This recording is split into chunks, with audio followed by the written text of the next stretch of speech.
U.S. President Barack Obama has wrapped up his 4-day visit to China. Earlier on Wednesday, he met with Premier Wen Jiabao, who attached great importance to Sino-U.S. ties and expressed the nation's stance on the suggestion of a G2. Xiaoyuan has more. The meeting between the Chinese Premier and the U.S. President focused mainly on the two countries' ties and their roles in the world. Wen Jiabao said China attaches great importance to Sino-U.S. ties, and he hopes Obama's visit starts a new phase in the two nations' cooperation. The Premier noted that this can play a unique role in advancing the establishment of the new international political and economic order.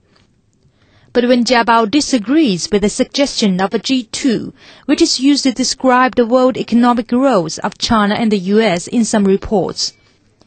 The Chinese Premier said China is still a developing country with a huge population and has a long way to go before it becomes modernized.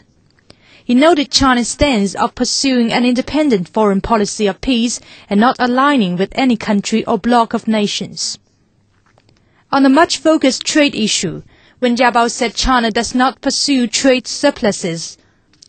He hopes the U.S. will lift its restrictions on high-tech products exports to China and increase their proportions. He also urged to strengthen mutual investment and cooperation in fields such as energy and environmental protection to foster more balanced bilateral trade. Wen called for both sides to work together to fight against trade protectionism. Obama describes U.S.-China relations as being of global significance and hopes the two sides can abandon distrust and misunderstandings. He said he appreciates China's efforts in economic development, such as expanding domestic demand and strengthening IPR laws.